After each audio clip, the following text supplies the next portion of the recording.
Ladies and gentlemen, it is showtime. Please enjoy the show.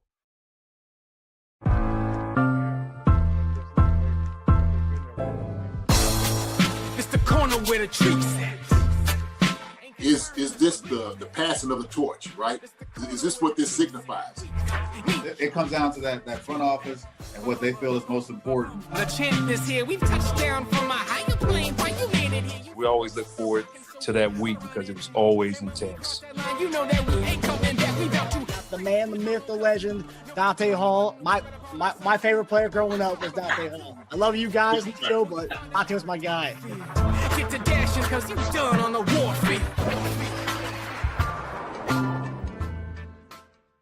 It's week 6, and we've got a potential Super Bowl preview on deck for Sunday Night Football. The Kansas City Chiefs and the Detroit Lions under the bright lights. The Chiefs enter as a 1.5-point favorites, and you know Mahomes and company will be ready to rock on primetime. FanDuel has every angle covered, from Mahomes' passing props to Worthy's receiving yards to how this defense handles Jared Goff and that explosive Lions offense. Want even more action? Build your own same-game parlay and ride with the Chiefs Kingdom all night long. With fast payouts and an app that's smoother than a Mahomes sidearm throw, FanDuel makes every snap feel bigger. And don't forget, every Friday on Chief Concerns, we drop our best 5-leg same-game parlay for the weekend, plus JD's 10 keys to victory, breaking down exactly how the Chiefs can take down Detroit under the lights. Download the FanDuel Sportsbook app today and make every snap count. Sunday Night Football, Chiefs, Lions, it doesn't get much better than this. And we are back, baby. 3-3. I'm Marcus Dash.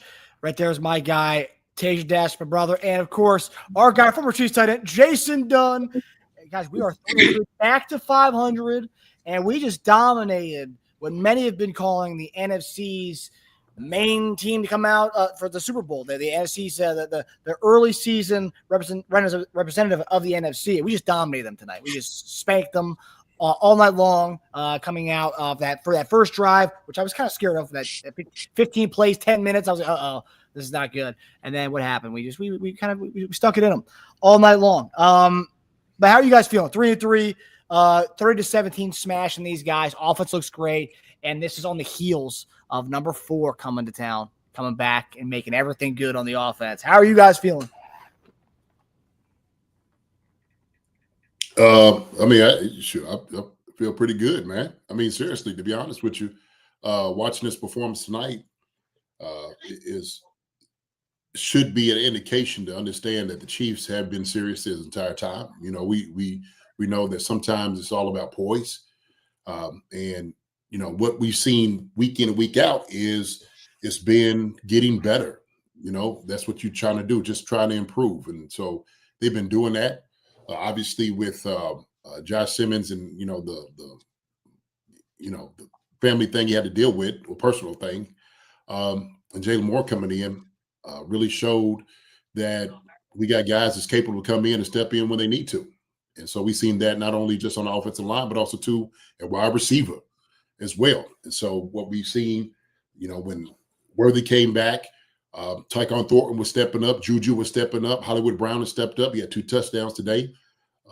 Same thing. Old man River, Travis Kelce, keep doing it to him, right? And so that's what you wanted to do. You want to exploit the matchups one-on-one, and that's what we did tonight.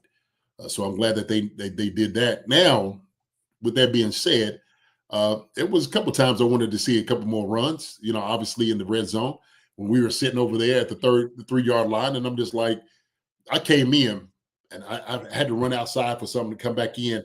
And we threw a pass, and I threw my hat down like, yeah, got it. Wow, here we go again. Here we go again. Run the daggone football. And so it was good because I think they kind of heard it and knew that, we just got to get into a rhythm. But I think, Marcus, to be honest with you, to me, the key was coming out hot the second half. That was very important. We needed to do that. And that's really what I wanted to see, the team that came out of the locker room. Who is that going to be, right? Offensively, who is it going to be? Is it going to come in and then all of a sudden, you fall out and oh my gosh, and just fall out. But you didn't do that. You came out there, put a little bit more pressure on them. You start putting in some plays, had some good tempo, some good runs, some good passes. They looked like they wanted to get the pressure on them, and they did that. So Good job on that side defensively. I think they did a good job. We'll talk about that a little bit more. But go ahead, Teja. First, I want to just say that stuff by Branch after the game was such punk ass stuff. I hate seeing that in games after games. It's funny too because in football, you have about 30 minutes on your side of the ball to hit somebody. You have 30 minutes in a game to hit somebody, more or less. So if you feel like you have to hit someone after a game, it's because you didn't hit enough in the game. And when your ass is getting victory formation after it, I guess it all makes sense as to why. So it's a little bit of a built-up frustration from getting tossed around, not hitting people as much as you wanted to, which is up to you. That's up to you. You're a safety out there. Hit somebody legally. But I love that. And I hate it when we do it too. So I don't like it's not just a other teams thing. I just love that we were so annoying and so dominant tonight that a safety, felt like he had to fight after the game. It's not even in between games. It's done. Like the game's over. I feel like this is the way. It wasn't squeaking by. It wasn't one of those bingo card victories that we had. It wasn't some fluky penalty or some blocked kick, or a toe on the out of bounds line, making it a nullified touchdown. It was a legit come in, all three phases, do your job, do it well, be who you are supposed to be. And I felt like we look like a champion. That's what a championship team looks like. And it's not being a bottom feeder. It's having a bad game last week that you should have won, and then coming out against a even better opponent, a legit contender, and beating them down. That's the way you answer back. That's what I want to see. You saw it.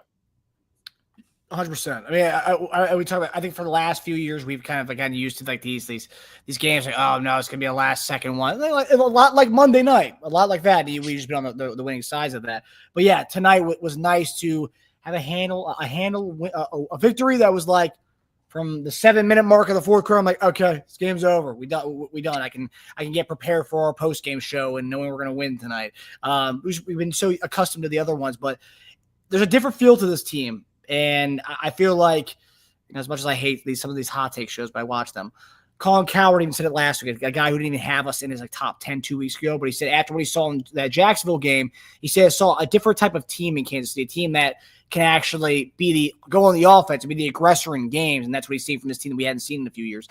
And yeah, we're seeing that tonight. I mean, like offensively, what I do want to say is, so just like JD said, we came out of the half and looked great. And that's something that sometimes we come out looks slow. Like, what's going on here? I mean, we take sleeping pills during halftime. They come out, they have 15-play drive to get a field goal in that first drive. We needed to respond back, and we did. 8 plays, 70 yards, and a touchdown. And then coming out of the half, I think for me, is the most two important drives of the game. 8 plays, 70 yards in response to their 15-play drive. Come out halftime, first drive, 8 plays, 81 yards, touchdown. That right there is a team that, like, we don't need to throw it deep. This game, we didn't really see the deep ball tonight. We didn't see that at all. We saw he threw a bomb to Xavier Worthy at one point tonight, but we didn't need to do that. We slice and dice this team all up and down the field. That's why all our scoring drives, 8 plays 70 yards, 8 plays 55 yards, 8 plays 81 yards, 9 plays 69 yards. It was slicing and dicing you, and you saw a little bit more of and it's not the exact balance that we want, but we saw a little bit more of a balanced attack tonight than we have seen in recent games or in recent years. So we are seeing a little bit more of that. And I just thought we're putting it all together. And like Jay's been saying, we're building it brick by brick. Each week we're starting to see it build a little bit more, and we're starting to see it. We're starting to see it. It's not complete yet because we got to get number 4 acclimated. But I just thought the offense tonight just showed so much of what we can be. Of like, yeah, we can hit you over the top with a bomb. But we can also just slice and dice you down the field all night long, and we did that. Well, look, we knew it was going to take some time to get some rhythm. And, especially over here, Chiefs concerns, it wasn't the sky was falling over here. It wasn't for the Chiefs. We knew that especially a team like this that is seasoned, that know how to win, they understand what it takes to do those things, right? Obviously, everybody's talked about Chris Jones, what he didn't do the last game, and was talking about it. Obviously, made a point about it tonight too. And it was like, just watch the motor the guys come out with, okay? Because what I do see is anytime somebody is sitting there talking about the Chiefs, what they're not doing, Travis Kelce's too old, Mahomes run too much, Pacheco and Hunt can't run the ball because they're not home run hitters. You start using all type of narratives on these guys, and it just doesn't work. It won't stick because week in, week out, what they will do, they'll take it and they will improve on it. That's what they do. So when you're talking about a championship team, you're talking about a championship coach, you're talking about a championship defense coordinator, staff, and everybody and players, they can put this thing together. That's why you don't worry about teams like this. So it's everybody else comes in. It's like, oh, yeah. It's the noise outside. And I said, as long as you keep the noise out, you will be fine because all that matters is what's going on inside that room. The guys trust each other. They believe in each other. And that's what it takes. So somebody in here said it best. They were focused. They were. They knew they had an assignment to do tonight, and they took care of business. And that was it. And so I think what you seen at the very end of the game when Pat was talking at the very end, he was upset. He was upset because he's like, look, first off, this is not who we are. We're not going to do that. He was kind of pissed off because, Branch came in with this, unsportsmanship. Like literally, man, come on, man. You lost the game, all right? Hey, have a little bit of respect about yourself, okay? Some couth, and deal with it, all right? Hey, you take the loss on the chin, what are you, 4-2? Fine, all right? We know probably somewhere down the road we'll see you again, maybe at the Super Bowl, if that's going to be the case, okay? But all of that stuff, man, it's just noise. Nobody worries about that. They took care of business. For anything, they're sitting there saying, like, this is another thing that we got to take. We know we're going to be disrespected. We know somebody going to say something to us that's going to be off the wall, and that's fine. It's just silly. It's silly, man. But what I do love about this is the guys came out and balled today. Same thing Pat was doing. And maybe he was hitting everybody. So 1, 2, 3, 4, 5, 6, 7, 8 receivers in this game. 8 receivers is what he hit, getting the ball to. And all we seen was intermediate passes. They was just getting open in those zones. And I seen a lot of yak yards. That's when I seen a lot of that too. They was making guys miss. So everybody was sitting there talking about all those different things Travis Kelce can't do it again. Well, he was giving that okie doke to him. That's what he was doing and getting up the field. And he looked good. Juju looked good. Same thing, Hollywood Brown. So everybody contributed to this win. This is what this team really is, okay? When they're flying around, when they're putting it all together, this is exactly who the Kansas City Chiefs have been. And I'm telling you what, they're going to get much dangerous even when Rashee Rice comes back too. So y'all just better be ready. And look, we told you, hey, you better take your licks now. You better get them when they down, okay? Because everybody, now they coming back full force. Now it's going to be a little bit different for y'all. You had your chance. So. Yeah, lose with some dignity is what I think is the best way to put it. And it's a nice little flight he's got back to Detroit. So have fun sleeping on it now. Sleep on that plane. Sleep on that L pillow. But yeah, I'm go by what you were saying, Marcus. Opening drive touchdown, first one of the year. Opening drive touchdown on open the game and to open the half. We didn't have 2 straight non-scoring drives all game. Every time we punted, we followed up with a touchdown actually, but definitely a touchdown or a field goal. So we didn't have that mid-game lull where we're kind of like nursing our little lead egg. We were always kind of on the attack. We were always kind of like, they're catching up to us in the rearview mirror. Time to speed up again. I like seeing that. I don't like. Don't wait till they're right next to you before you start putting on the gas again. Every time you see them in your mirror, go ahead and hit it a little bit. Get that little little booster down there. So it's nice to see. Hollywood Brown, I know JD mentioned Hollywood Brown. He's been a topic on the show. I think Hollywood Brown, when Rice does come back, and I know we don't really have number 1s, number 2s on this team, but to say Hollywood Brown is the third option behind Rashee Rice and Xavier Worthy, I think just makes this team like just put in perspective of where this team was for the last 2 years when we talk about our receiver room.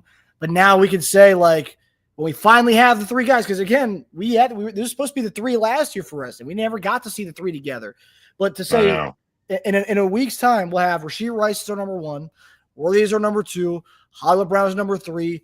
Juju's number 4. Tyquan Thornton is number 5. I mean, tonight, JD, you listed 8 receivers. One of those receivers, Tyquan Thornton, you didn't even mention him because he didn't have a catch tonight. That's how deep and loaded we are. I mean, with the squad, and like the league's not really ready for it yet, but they will be. And I think tonight was like, hey, like this is the last chance you had to put us away to make us a 2-4 team. Well, now we have Rashee Rice coming. That offense is only going to get a little bit tougher to stop. So yeah, I thought tonight was a nice reckoning for the league to see what's going to be happening when that number 4 returns next week. Yeah. And for this defense to hold this team to 17 points, it was huge. It was huge. They was taking their shots. We understood it. We know still need to get a little bit more pressure on the quarterback. I think Jared Goff was able to sit back in the pocket a little bit the first half and kind of, do what he did, start picking us apart a little bit. But second half, we started doing a little bit better. Start bringing a little bit more pressure. Guys is getting up, getting home a little bit. Much better tackling from the secondary for guys, being a lot more aggressive, coming up on the receivers, and that was a good job. We knew Amon St. Brown was going to get his. Same thing with Laporta, right? Williamson was going to get his. The thing was, what you couldn't do was let those running backs start like really digging on you, because once they start doing that, it becomes a long game. But that's why I said, Marcus, I think when you came out the second half, that's why it was important that we got into a rhythm. We stayed hot because they kept their offense cold. Keep those guys cold. Keep them on the sideline. Jared Goff, the running backs, keep them on the sideline. Montgomery tried to come in and get a little bit, but at that point it was too late, especially when you're trying to play catch-up, man. Hey, that's really not one of their fortes because then you could really get after Jared Goff like they want to. So other than that, man, I think everything looked good. I will say this, special teams-wise, I think special teams, if there was any type of maybe negative, I think our special team was just mediocre. I didn't really see anything too special. Buckner missing that first one, I was just like, geez. Like, okay. No holding penalties, though, on returns. No holding penalties, right. That's 0 penalties at all, actually, on us this game. Yeah. And that's a huge improvement for going tail to tape from last week to this week.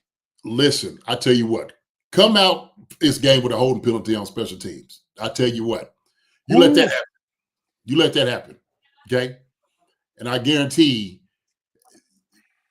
heads would have been rolling, okay? And I guarantee, I dare one of y'all have a holding penalty. I promise. One of y'all have a holding penalty, okay? Some of y'all might get some tickets about this place. How about that? That's the one thing you got to do on special teams to go down, cover, tackle, do all those things. Holding penalty, guess what? I'm going to hold you accountable. Yeah, guys are letting guys go before they get a holding penalty. That's why it was done in special, JD. They weren't being the ones to try to pop someone loose. Yeah. They weren't playing with that, man. Mm-mm. No, sir. They ain't gonna give me on film tonight. Hey, you're up, man. So, JD, you talked about defense and tonight. I mean, it just seemed like we schemed them so well. And I know we talked about like the familiarity aspect with Kelvin Shepard, Spags in this game. And I feel like we just kind of schemed this offense really well tonight. And, there was the second lowest, is the highest scoring team. There's per game, Detroit Lions were the highest scoring team going into this. And we've already faced one of those. Baltimore at the time was the highest scoring team when we played them, and we made mincemeat of them. Then fast forward tonight, the new high scoring team, they averaging 34.8 points a game, 17 points a game. It was their second lowest scoring output of the year outside their week 1 loss to Green Bay. I think it was the third lowest total yardage output for them on the season so far. But just overall, we only sacked Goff once, I believe, but we had a lot of pressures on him, and I know that's going to be a constant thing all year. We're going to need to figure out ways to get pressure because the first half it seemed like Goff was pretty comfortable sitting in the pocket all night, just kind of slicing and dicing us. But as far as the one guy who kind of stood out to me, and I'm seeing a lot of people in the chat say it because it's like it was pretty hard to watch this game and not see this guy kind of flash. Yeah, Leo Chanel. I mean, it's 2 weeks in a row where you see number 54, like, damn, man, like. I mean, we're talking about coverage-wise. You could blitz them. Just athletically, and you saw him like making tackles and getting up on the Amon-Ra St. Brown. I mean, like he shouldn't be able to go stride for stride with Amon-Ra St. Brown. I mean, so many things he does, but like his athletic prowess was really put on show and display tonight. I thought. I mean, he's versatile for sure. I think that's why he's such an important piece of what we do defensively. And him being able to come in and even play that 3 technique, standing up, gives a little bit of, rest to our guys up front. So Leo, we know he's a strong guy. He can hold up really well, but you can do a lot of different things with a guy like that. And so Spags trusting to do the job he's asking him to do. This is something that is, to be honest with you, I don't think I've ever seen like a linebacker be used in this manner. The way Spags is using Leo. And he has him everywhere. He does. So, like you said, 3 technique, get out on the slot. He's running guys from backside. I mean, he's an athlete. He's a big athlete is what he is. So you use a body like this, man, a powerful man like that, helps us out defensively. Indeed.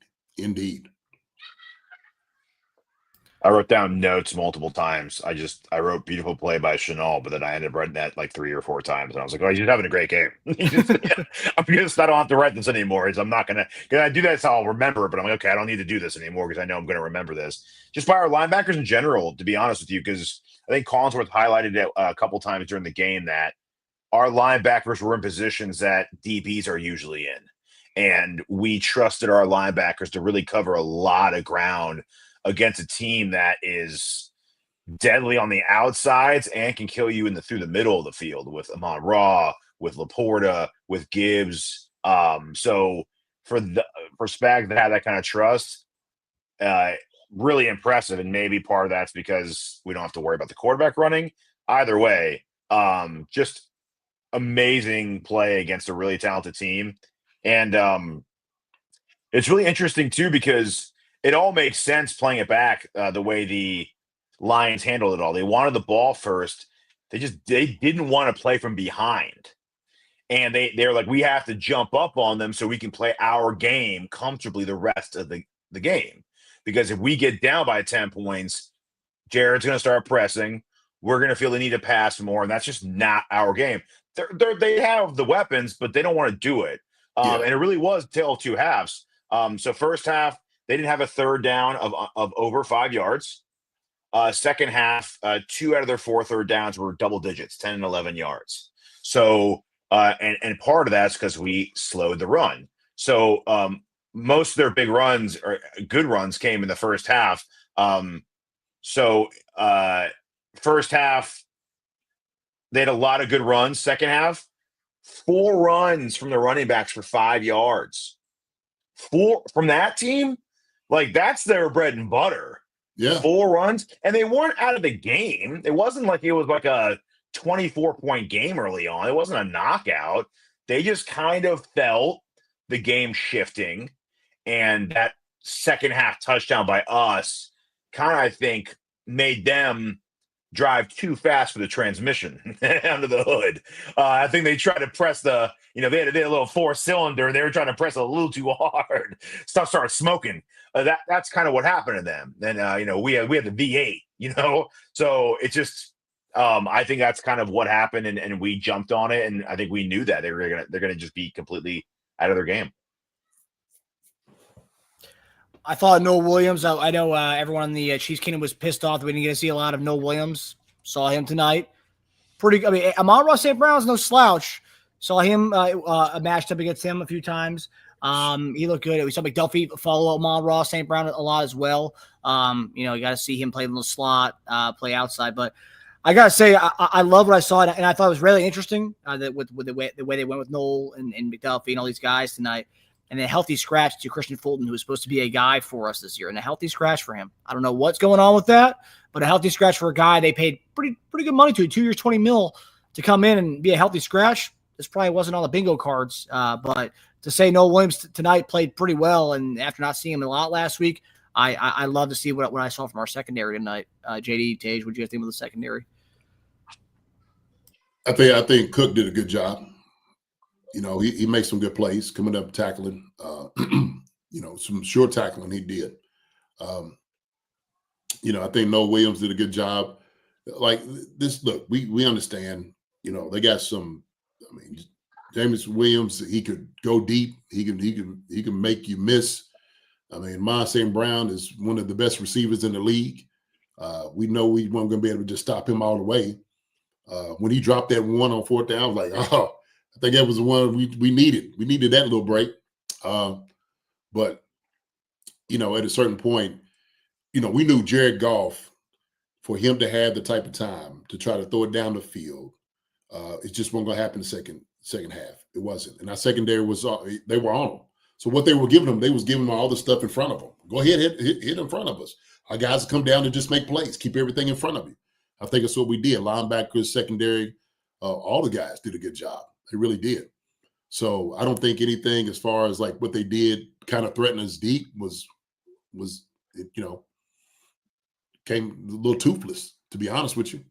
So as long as you keep them like that, like 8, 9, 10 yards and, let them try to get up the field, fine. Okay. Just keep everything in front of you. And that's what we did, with the secondary. Yeah. Like James C said there, Cook had some nice tackles, man. It's like, talk about film study. These guys did a lot of homework tonight because they were reading stuff before the Lions were even able to get into some of these plays. I mean, like I think Tranquil had to stop on a Gibbs swing pass where it was like Tranquil, it looked like he knew exactly what play they were running. Cook on a quick screen, I believe, he was able to eat up a quick play from to Jameson Williams tonight. So yeah, I did love what I saw from Cook and a lot of the guys on the secondary. Tej, thoughts on Noel and the secondary play? Overall, I thought it was fantastic. That's about as good as you're going to see Amon Ra being played. When catching 5 or more balls, that is the lowest per catch average of his career. When catching 4 or more balls, that's the lowest per catch average he's had since 2022, I believe. And that game was schemed up by Bill Belichick, who is known for neutralizing the other team's best player. So, it's good company to have when trying to shut down a team's best player who, 9 for 45. It's just not a very efficient game. It's you can catch a ton of balls, dude, but you're not going anywhere when you do it. So, just a great job by this. Just a great job by the defense, period, but the secondary also. Them and the linebackers really showed up. I want to get to another thing to highlight as far as like on a complimentary note, and then there's some, chief concerns. We can't leave a show without having some concerns, and we'll get to some of this. I wanted to highlight all the good stuff before we got into some of the concerns. So tonight before the game, Josh Simmons gets ruled out. He's dealing with some personal issues and family things going on. So naturally, in years past, when our starting left tackle's out for the game, I'm going to be very concerned about it, right? But this is something that JD has stressed on the show going back since, we realized that Jalen Moore's going to be the backup left tackle. It's like this is a team that has problems with depth in the past. And when the starter's gone, there's no one there to replace him. For the first time, we actually had someone there to replace our starting left tackle. And didn't miss a beat for the most part. He allowed 1 sack. It was at the end of the game when it was the final play of our offense to pretty much milk the clock. Jalen Moore, man, stepped up and he looked phenomenal. And to say that we are okay if Josh Simmons, for God forbid, can't be there for whatever reason, to say we have this guy waiting in the wings and something we just haven't had, depth in the left tackle position. I know people always talk about depth at running back and receiver, all these other positions, but left tackle, it's been hard to find one left tackle, let alone having 2 of them. We got a guy who is, very capable of being a starting left tackle on most of the teams in the league, and we got him to be our backup left tackle. And I know people want to dog Veach for not getting a running back or getting this skill position or that skill position, but Brett Veach, man, slam dunk on Josh Simmons and a slam dunk on Jalen Moore. And I think tonight showed you why Jalen Moore was such a great pickup for us to come in spot duty against the Detroit Lions. What did you guys make of Jalen Moore coming in spot duty tonight? That he did a good job. I mean, he looked good. He did. I think, we watch Hutchinson kind of beat him on the inside move was the one. Happy a few times. Yeah. And so, look, as expected, right? Hutchinson is one of the premier defensive pass rushers here in the league. But he looked good, man. He did. We said this. We have a starting left tackle with Jalen Moore. He's a starter in this league. Okay, we got him from San Fran. He was able to fill in for Trent when Trent was down, and he did a great job. So when we got him here, he was worth all the money. And we said that this position on the line was one of the things that we hadn't had in a long time, is that depth market is what you're talking about. Okay, so when you're able to sit back, man, and throw your hands up a little bit and kick your feet up, and you know that you in good hands, and Patrick Mahomes in good hands, hey, this is the way the game should have turned out. And Jalen Moore was everything as he was advertised. Okay, we paid this man $60 million a year for a reason. Okay, because he is a starter in this league, and he played just like one. So that's a beautiful place to be. That is a beautiful place to be. Like Faye said, finally left tackle security. You know, we've been playing musical chairs on that position for these past few years. It's been something. It's been a heck of a journey.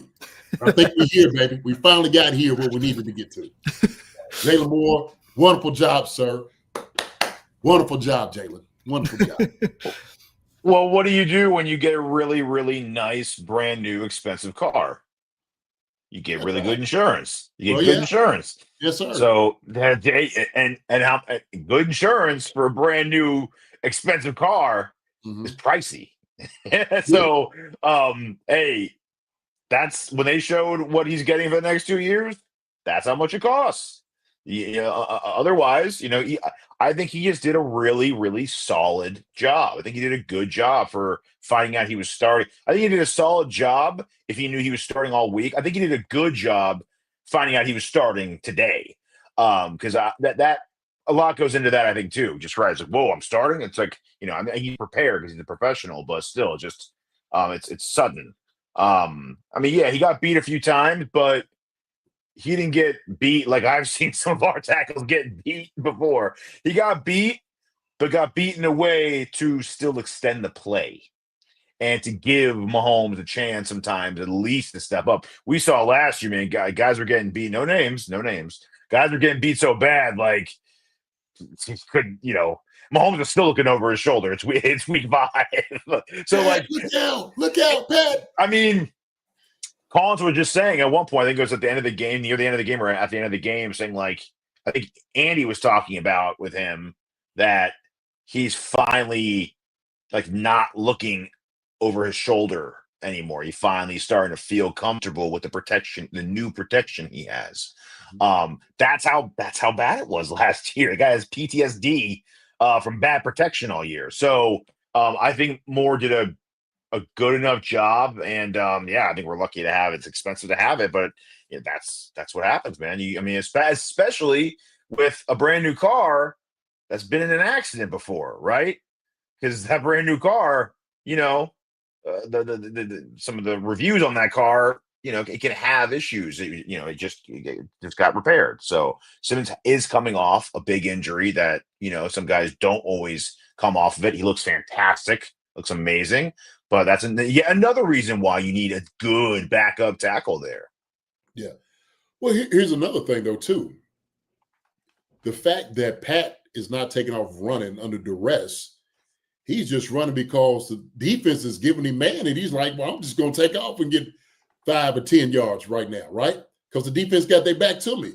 It's not like he's breathing down his neck, and he's like, oh, my God, I got to be the escape artist. He's like, shoot, I got some wide open lanes to take off just running. And he looks good. Man, look, he's sleeping like a baby. I'm telling you, Ed Joga is sleeping like a baby tonight. I'm sure before Brittany was probably tucking him in, he was like, wheezing a little bit. No Wanye. She's like, shh, it's over. It's over. You okay? That sucker, man. That sucker's he's sleeping like a baby. Don't let him through, Wanye. Don't let him through. Oh my gosh. Sorry. I thought I was somewhere else. No. And this is no slash of a pass rusher. We talked about it this week. It was the number 2 pass rusher in the league. 16 sacks going into this game, 5 below the number 1 team. But and again, I think I read that a lot of the coaching staff didn't know about Josh Simmons' deal. They didn't know until like an hour before the game. Like Brett Veach was just hearing about it apparently, like an hour or two before the game. So like it was more like, hey, Jalen, you're starting tonight. Oh, really? Okay. Well, I'm ready to rock. And like, like JD said, if he was good enough to be the backup for Trent Williams, he's good enough to be a backup for Jalen, for Josh Simmons, and it'd be an admirable one as well, and to do what he did tonight. Well, that like Mike said, we didn't know we was going to have a franchise left tackle fall to us. We weren't No. sure. Yeah. No, he was supposed to be our guy. Yeah, so we had to go ahead and pull the trigger on this guy right then for him to be a starter. We was fine with it, paying him good money. And so I think at a certain point, like Teja was sitting there saying, like, what do? You get good insurance. But nothing you got to do with that car, boy. You better drive it. I tell you that. You want everybody to look at you. Wave at a couple of people when you're going down. Yeah. Like, is that your new car? Like, yes, that's it. Uh-huh. Yeah. Yeah. Rub it down with a diaper in front of everybody and just like scooting that thing out. Yes, Yeah. So that's for mean, sure.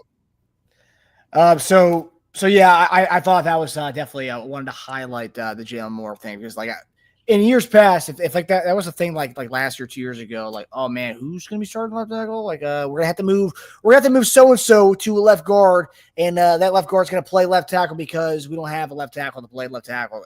Okay, all right, but tonight it was not. No one blinked, because this was a guy that we were okay with starting just a couple months ago. All right, so Kingsley too, because I didn't say his name once. And kudos to Juwan Taylor, because Hutchinson, he switched sides real quick. He was like, all right, try Juwan Taylor out. I think I'm going to stick to Jalen Moore side for the rest of the night. So that means there's one side that was a little easier to get to, the QB, if he was going to get to it. So kudos to Juwan Taylor. We give him a hard time when he gets penalties, and we've given Kingsley a hard time when he messes up. So it's good to give flowers when they do a good job. Mm-hmm. Yeah. Again, we talk about the receivers and all the skill players coming together, offensive line, each week's coming to getting better. Since we're on the offensive line, JD, what did you notice from the run game tonight? I know we talked about run block win rate. What could you tell from just the first glance? I think our running backs kept running hard. I think they just built on this last game. They just put their foot in the ground, seeing daylight, and they ran straight to daylight. And they ran behind their pads. And that was Pacheco, it was Hunt. And that's what I love about it, is because those guys, look, they know people are talking about them. They do. They hear all this stuff out here. And for them, they're like, look, we got to put it on us. If it's tough sledding, these guys are not opening it up for us. It doesn't matter. We don't care if we don't see any holes. We got to be able to get yards, right? And so when we see Kareem Hunt like jump over Powell's, that's what I love seeing. He's jumping over Powell's to get that extra yard. He's twisting and he's turning. I'm just like, this sucker right here is determined. Same thing with Pacheco. Pacheco, the more looks he's getting and runs, the better off he's doing. And so the offensive line is doing a great job. And so I think, man, it takes instinct. Look, and I've been in the room before, and I'm going to let you know how this goes, okay? Running backs and the offensive line get together. And everything hadn't been clicking. You start having a little bit more meetings with the offensive line and running backs together. That's what happens. The tight ends, everybody gets in the room. And you start having this moment, everybody comes together looking at each other on their field. And what you do is the lineman up front start listening to what the running back is telling them. What am I looking at? This is what I'm trying to find. Y'all just give me a little daylight, little hole, and I can do the rest. And everybody starts getting on the same page. And then what ended up happening when the offensive line hears what they're talking about from the running backs, they say, we'll do our job. We'll open the door for you. That's what we'll have to do. And so it takes meetings like that. And it seems like this is what this meeting has been for the past couple of weeks. I've just seen it. I've just seen a little bit more will and determination from the offensive line and the running backs just run a little bit harder, okay? They said that Creed got up in a meeting talking about we need to run the football. So Creed Humphrey said. He getting up in the meeting, he's getting on everybody. That's what he wants to do, okay? They just don't want to sit back there and take the punishment and absorb guys all the time. They want to run the football. And I'm glad Andy and those guys starting to figure it out. They're starting to give it to them. Okay, because that's what the big guys want to do. They want to exact some punishment on those guys, on the defensive players. So how do you get them back? You start hitting jokers in their legs and their ribs. You land on them a couple of times. That's what you do. You get a little nasty. And I see the offensive line, I see the running backs doing the same thing. So they ain't going to take the punishment. They want to give it out and dish it out to these guys. That's what I've seen a little bit for tonight, Marcus. So I just think we keep this thing going. Okay. The thing is, we're going to be getting up here with these Raiders. It's going to be a nasty game. All right. But our guys got a chip on their shoulder. We ain't okay with at 500. We're not. We're not. Okay. This right here is just another one that's in our way that we had to do. We had to go in and take care of business, took care of business tonight. And everybody that lines up from this point on is going to get the same business, just like Detroit Lions did tonight. So, what did you make of the run split? Because I thought it was kind of weird because Kareem Hunt wasn't really – I didn't really see Kareem Hunt like the first drive or two. He wasn't really out there. What did you make of the splits tonight? Because I feel like they did a little something different than they had done over the last few weeks. Maybe just trying something. Maybe just saying, hey, look, man, if you could go a couple of series and let's keep him in to see how this thing looks. So, hey, I was like, I don't know. Where's Kareem? I said the same thing. Where's Kareem? He finally gets in because it's like, okay, Kareem, you get a shot at it. And of course, Kareem goes and runs hard. But I think once they just got to find that rhythm that looks good for them, right? We know Kareem, once he gets short yardage, boy, that's his forte. That's what he does well. I ain't no question about that. And then you said that I think you tweeted in the game, man, when they had them both in the game, right? Yeah, they put him at fullback and they had Pacheco at tailback. Looks great. Looks good. Love it. Love it. Did we ever find out why he was in the blue tent officially? On that run, I have to imagine it was concussion related because on that 3-yard run he got smacked pretty good in the helmet. And if you look at his helmet, he had a blue marker right here. So I think they were just checking for helmet to helmet contact because they have the ref in the sky who will signal down saying, "Hey, go look at that guy. I saw a helmet to helmet hit." But he came back in and he had that run. That last one was you almost busted it open and took it to the house. I think that was Rocky as soon as trying to make a tackle on him, and he just freaking ran him over, and he almost would have taken that to the house. And if he had taken that to the house, I would have hit my bet. I would have gone 5 or 5, but instead I went 4 or 5. But yeah, I love what I saw from Pacheco tonight. It was Pacheco's highest carry total of the season tonight in tonight's game. So it was 12, Kareem's second lowest carry total tonight. That's so. I will say 1, 2, 3, 4, 5. 5 out of 6 games, averaging 4.3 or higher for Pacheco. I mean, yards per carry wise, he's been pretty productive. Yeah. He had the one dud against Philly, but every other game is 5, 4.5, 5, 5.1, 4.3. It's 3 games of 5. Yeah, He's just not getting the carries.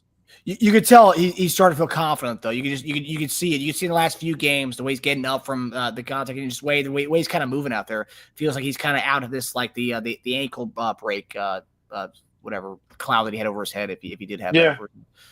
He's probably just doing less thinking out there too. Just think a little less. Don't overthink it. Play free. You know how to do it. You know how to do this. You know.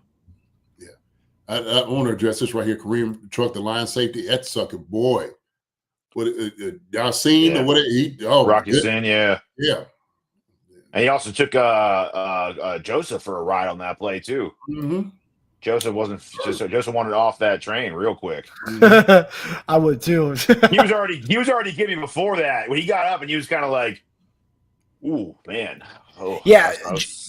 Joseph had somebody. I thought he was done for the game, and then he came back after had a big hit, and then he's dancing around. I'm like, what? That guy was just limping on the sideline. What's going on? And then. Yeah, then he ended up finishing the game. Okay, so here's the other part that I wanted to kind of get into. We've talked about it before, and JD kind of mentioned it when you talk about special teams. Is it time to not panic, but is it time to worry about Harrison Butker for the standpoint of week 1, week 2, week 3? We've seen different things happen over the season so far. Week 1 was like, okay, it was week 1 of the season. Now week 2 comes, week 3, it's like, okay, 23 weeks. But at this point, 6 weeks in, And that kick, it was one of the uglier misses I think I've seen over the last like maybe few years. Definitely the ugliest Butker miss of his Chiefs era. I would definitely say that. It looked like a JV kicker in high school. That's what it looked like. It was bad. And I know we have a lot of Butker fans. I get it, but Butker has a long history, and we'll always remember Butker for what he did. Right? We're not gonna forget. It's not like forget all he's done for us. But at the same time, it's like we're trying to win now, and missing an extra point here, missing an extra point there. We saw week 1 when he missed the extra point. We had to go for 2 because he missed the extra point. We didn't get to go for 2, and that kind of stuff starts to creep up. And like there was a point in this game where it was, I think, it was 20-17, and I was like, oh man, like if he made an extra point, we could kick a field goal here and we'd be up by 7. Luckily, we ended up scoring a touchdown there. But still, like stuff like that because he missed an extra point here and there, that just adds up. And you talk about the kickoff last week. It's just I feel like there's just I don't know what's going on. Sometimes kickers can get the mental funks, and I know we've given him a long leash because of the history that Butker has and also the contract of his. He deserves it. 100%. But at this point, it's like, okay, can we at least – it would be out of this world to say, like, maybe sign the kicker just to have a kicker on the practice squad and say, hey, like, look, you got a guy over your shoulder. I mean, you have someone to look at. I don't know. It was the first time I've seen majority of Chiefs Kingdom go on Twitter and actually say, let's bring in someone to have like just in the back seat with. No. Okay. No. Look, I think Andy had a great analogy. Okay. When he was talking about, a golfer. All right. And you got to let the guy work through it, whatever it is. Okay. You had him let him keep going out there, just work through whatever funk you got going on right now. Okay. I'm wild. I didn't see the kick. Remember, I texted you. I'm like, man, I walk away. What happened? And you said it was like a JV kick, like he missed it that bad. It was that bad. The kick. Like I heard someone say in the post game that it was a bad hold. I heard there's talk of that. People are here saying on Cole's channel he said it was blocked, but it was not blocked. No, I don't think it was blocked. Someone said on Twitter, I'm trying to find it now, that Mahomes alluded to it being a bad hold. I don't know why Mahomes would be talking about that in a post-game presser anyway, but yeah, I'm trying to find it now, but I can't find it. Let me say this real quick. Let me finish out what I just, bringing in the kicker is not going to change Harrison Butker. That's not going to, give any type of incentive to be better than what he is, right? I mean, he's been doing it for a long time. I think it's really just the mechanics of him, and maybe he's just overcorrecting. Same thing like you can do in golf. You could just bring your wrist over too much. It's like, daggone, you're just a little bit off. So you just kind of you work through it, and especially if you're having a win like this, 30-17.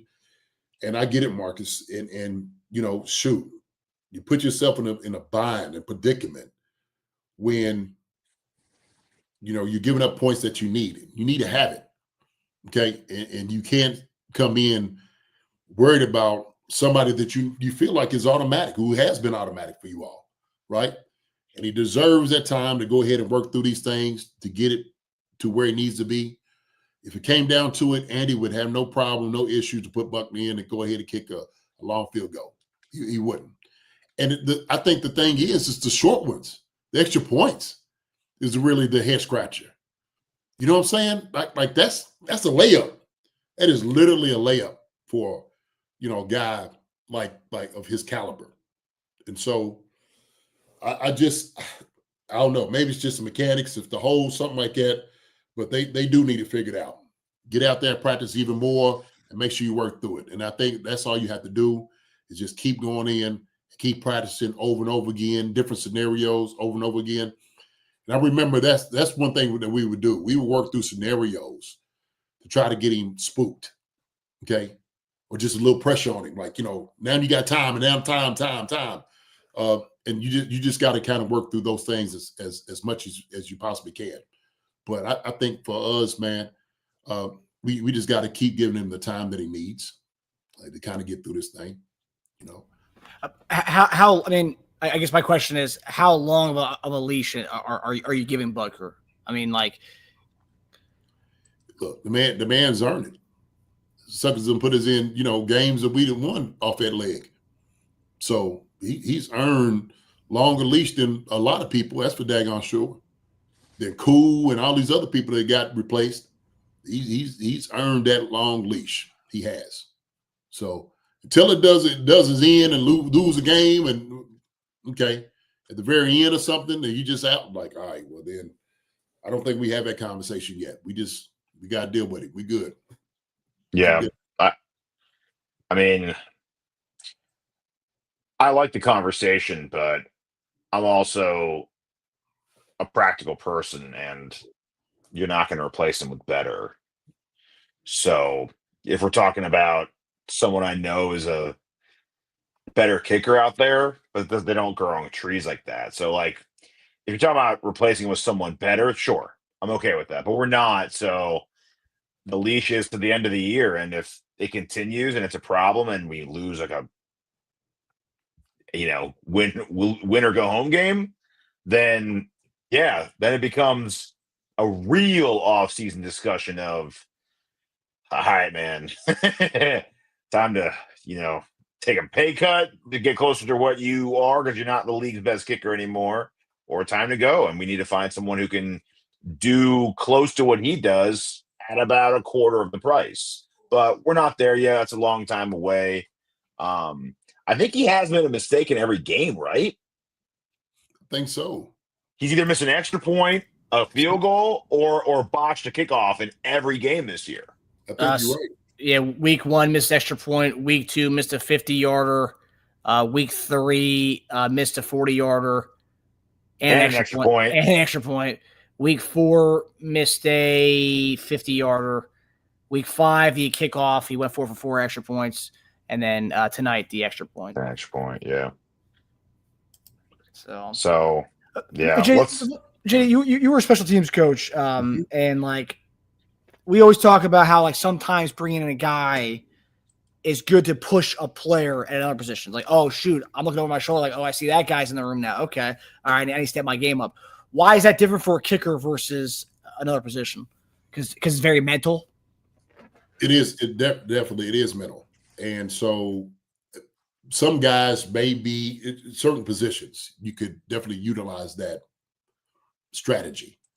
But for a guy like who's a kicker, like I said, you just got to let him work through it. Okay, just go through the mechanics over and over again. That's what you have to do.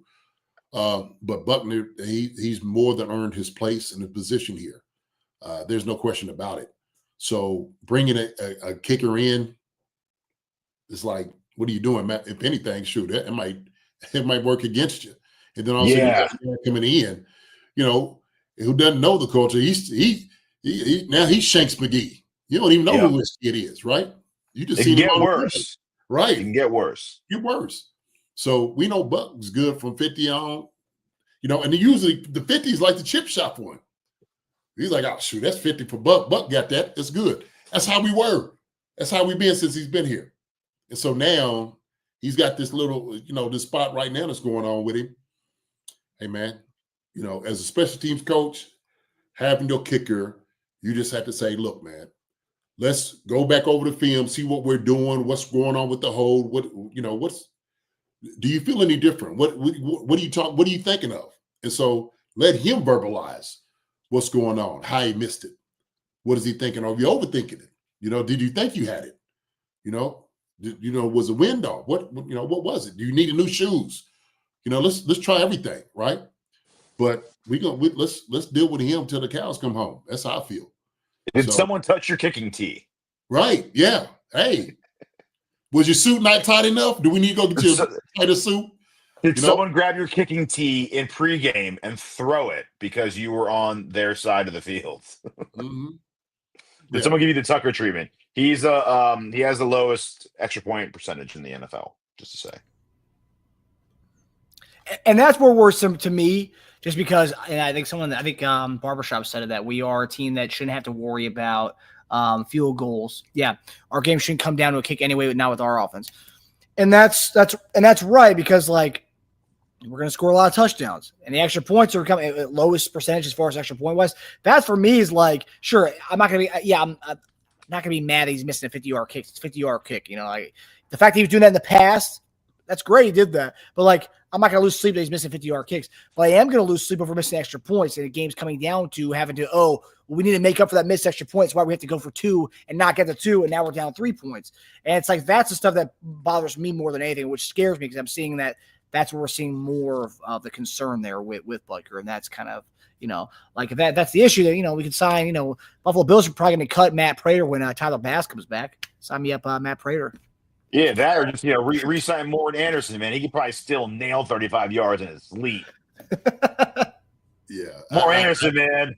They used to help him onto the field, and he would just shoulder shimmy and nail that thing, dude. Automatic, eyes closed. You do the Jordan, eyes closed, dude. Yeah. So we give him the time to work through it. Hopefully, he gets back to where he's right back on the top of the hill with this thing.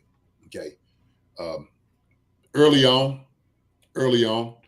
I think when you sit, look, you can explore some things maybe after the bye, right? The bye, and then everything hadn't worked itself out.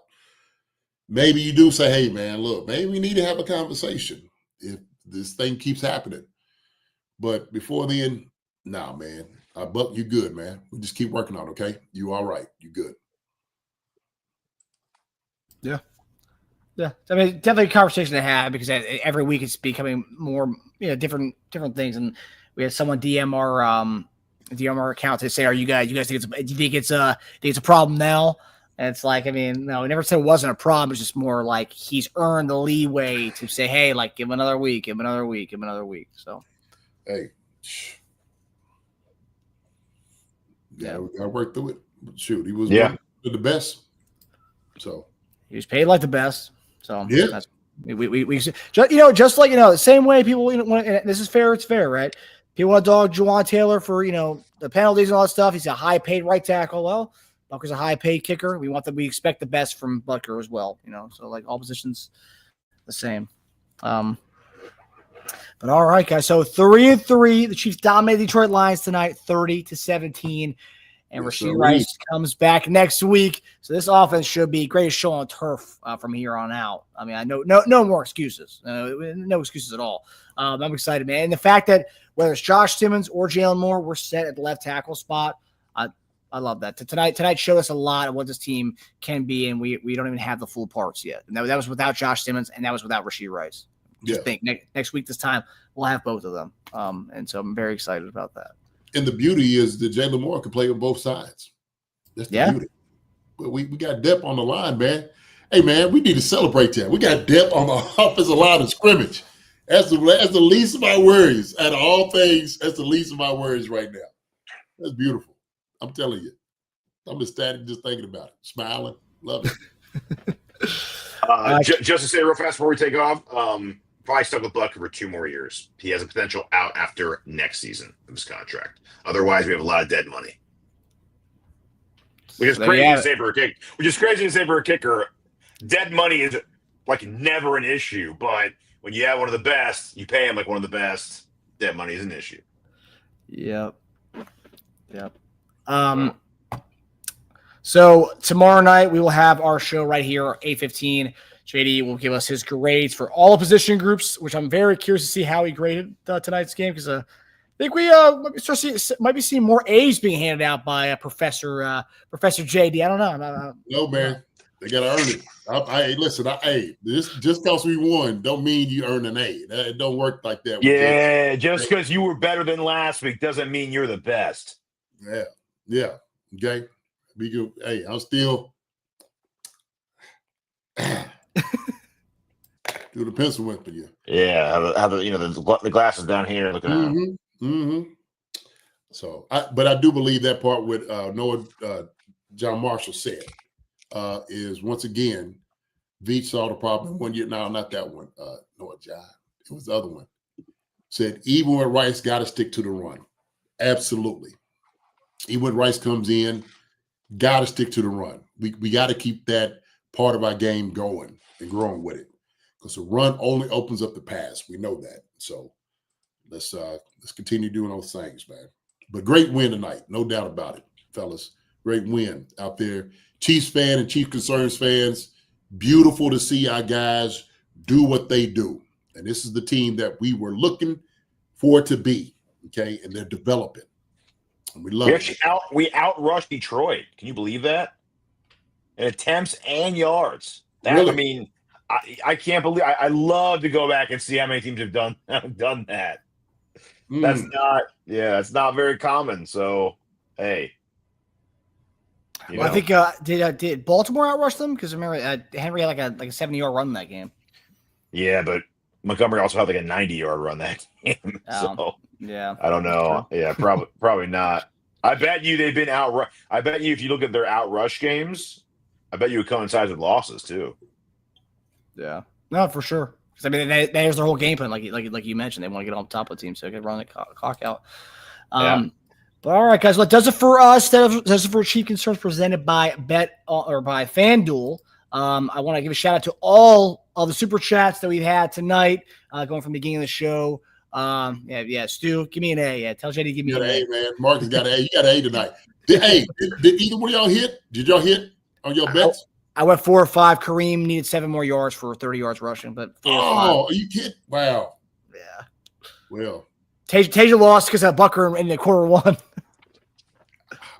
I lost with that extra point. I called it exactly right. I said Chiefs would score the opening drive, and I said Detroit would at least get a field goal. Yeah. And he missed the extra point on that. So I was actually taking it easy on him in this post game because I was ready to, man. I was getting, I was typing up his walking papers. Let me tell you, man, I was typing them up. But see, even that's the case, cooler heads prevail. So I had a chance. I had a chance to sit on it. It's okay. And yes, by the way, whenever they're out rushed this season, they have lost. Us and Green Bay. Okay, that makes sense. Interesting. Yeah. All right, so let me give a shout out to all the super chats. Baca 87, so freaking pumped. Let's go, boys. Leo Chanel was a monster. Appreciate the contribution, buddy. And you were right. Leo was awesome tonight. 100%. Mm-hmm. Yeah, appreciate everybody. Contribution. Yeah, Kevin Morris. Yeah, definitely. Go ahead, Marcus. Yeah, Kevin Morris, up with those Chiefs. Appreciate the contribution, buddy. Tailgater, just a super sticker. Appreciate you, Tailgater. This guy's apparently this guy makes the best burnt ends in Kansas City. That's what I've heard. That's what I've heard. I've seen it on the chat. He talks about it a lot. Really? Yeah. Wow. He goes to the games and the lot. And he makes some good stuff. So Tailgater, okay. Which we know who. Now wait a minute. Who's Tailgater? Don't we know him as a different name? Maybe not. Tailgater, let me know where you are. When I come out for a game, I'm going to come try your burnt ends. Ooh, all right. Tailgater. There you go, buddy. I want to see this, okay? You got one of the best in the city. I want to taste them, all right? So when OJD get out there, when I get out there, set me off some to the side, all right? Yeah. Let them Put know it next to a hot dog. Oh, no, that ruined everything. Oh, man. You can't have the same thing beside each other. Hot dogs, no. You're a real barbecuer, do not do hot dogs. Okay? No way. Unless you got like 50 kids around you or something. So Rustus Android, appreciate the contribution, buddy. What a fun game. Good stuff. Peace. Appreciate you, buddy. Rustus Android again. 4th and 1 for the 2-minute warning and Lions pass. Odd play choice. LOL. Yeah. Got them out of their comfort zone. We did. After they took away their touchdown, they melted down. They really did. They delay a game. They were going to go for it and delay a game happened. They didn't know what was going on. Russ Android again. Appreciate it again, buddy. My game ball goes to either Chanel or Bolton, but Cook had a great game as well. Yeah, I mean, we compliment all those guys in this one. Yeah. KC Dog 9779. Appreciate the contribution. Best part for me is how the people who keep saying we can't put up 30 can shut up now. The same, and also the same people who say we need to trade for a running back. I think they might need to shut up now too. I don't know. Teja, what do you think? You've been kind of on the fence about trade for a running back. Well, I always say, just like with the Butker thing, I'll do it, but who are you getting? I don't want to do it just to do it. I want to do it if it's a clear upgrade. Breece Hall, Kenneth Walker, yes. Because it gives us something we don't have. I'm not going to get a guy. Devin Singletary talk, get that out of here. Galen Wright, get that out of here. I don't want guys that are just going to be another guy in a crowd. I want a guy who stands out in a crowd. So I'm happy with what I'm seeing. Still don't have a home run threat, but I'm happy with what I'm seeing. If we're putting up numbers like this, I'm okay with having a home run threat. Hey, look, and listen, look, but also too, we got two guys in the waiting. We got Rashard Smith, right? We got Mitchell. So we got guys. So I don't think we need to go get anybody. I don't think, look, if I'm not calling for it. I'm just saying I don't want just any trades with my main point. I want to trade. If you're going to do it right. Don't just do it to say you did it. That's a waste of time, in my opinion. I don't like that.